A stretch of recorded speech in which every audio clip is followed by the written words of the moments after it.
Okay guys, here I am with a different setup today. I just want to talk about a game that meant so much to me back in the early 90s. And this is a game that actually eluded me for a few years. And it wasn't until another game by this same company got released that I finally got a PC. You got to remember back then, like in the early 90s, what was considered to be a high-end PC back then was about $2,000. Nowadays, you can pick up a really good PC for under $600. But I started gaming back in 1989 and absolutely loved it. I pretty much played every Master System game I could get my hands on. And then in 1990, a game was released on PC, which I wanted to get so much, and it did elude me for a few years. And that game was The Secret of Monkey Island. Now, like I said, this game eluded me for quite a number of years because of the price point for the PCs. And I was in the hope that by the time the Mega Drive came out, that we would see it somehow. And with the Mega CD, it did get ported to the Mega CD, but that was only in America. It wasn't in UK, Europe, Australia.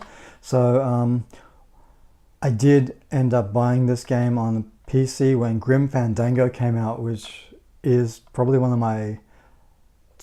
it's probably in my top 10 games of all time if I did a list of that. A point and click adventure game that just everything about it was just brilliant. And the same with Monkey Island. I mean, when I finally got to play Monkey Island, I just couldn't believe how good it was, how clever it was back then.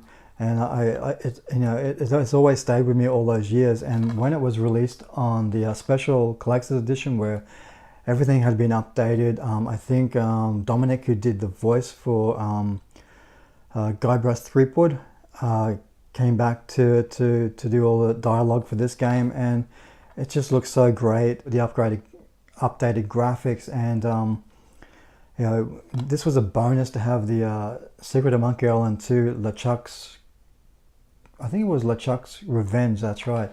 To have two games in one, and this is really hard to get on the PlayStation 3 and the Xbox 360.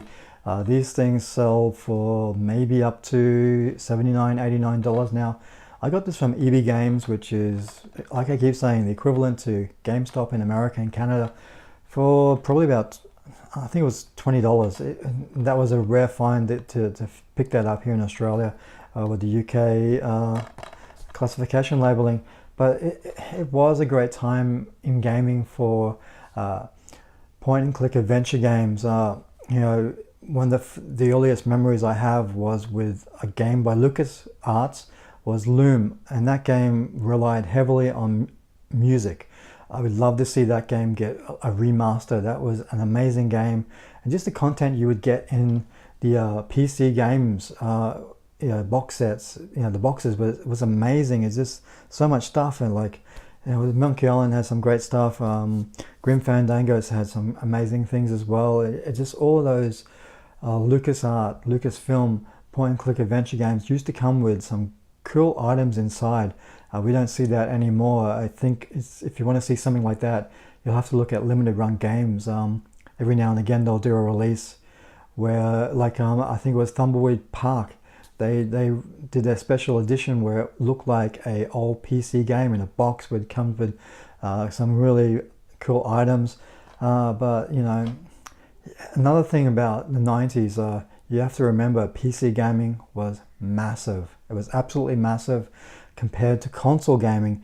I would go into Brisbane CBD to some of the game stores, the independent game stores, and your Sega and Nintendo section was tiny compared to what it is today. It was really tiny. I remember these stores just took up probably 90%, where it was all PC based stuff, and most of the people that was shopping in there were buying PCs or had PCs, and it was still, for the console market, it was still a niche market here in Australia, at least. I don't know about overseas, but games were like Secret of the Monkey Island and Loom, Full Throttle. Oh, that was a great game as well. That's been remastered. Maniac Mansion, The Day of the Tentacles. All those games from LucasArts was phenomenal, and it's just a shame that we don't see those games anymore these days, or very rarely. But you know, I can see that with some of the smaller independent developers, they are slowly coming back, and they're slowly getting popularity. And I remember at the E3, I think it was 2016, 2017, whatever it was, when we had the announcement of the Grim Fandango remaster, the crowd just went absolutely wild over that announcement, and that just shows you how popular that game was. It's something that has stuck in my mind for I think it's 21 years now. It was a fantastic game, and I love it, along with the Monkey Island games. These are so cool. We haven't seen one of these games in a few years. I hope one day we will see another Monkey Island game. I'd love to see Loom get a remaster or something like that. But yeah, that's just my memories of the point-and-click adventure games that I used to love, along with Broken Sword. That was another series that was on the PlayStation, which was really cool as well. Yeah, I think they've up to I think it's they've done about 5 games or 6 games in that series now, and I think the latest one is available on Nintendo Switch.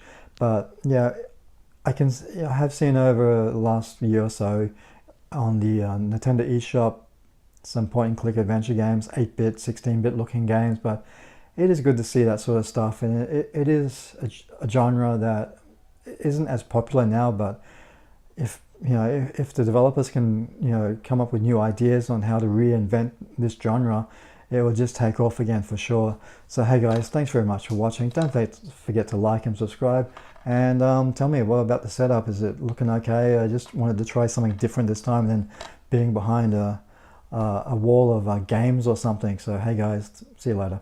Bye.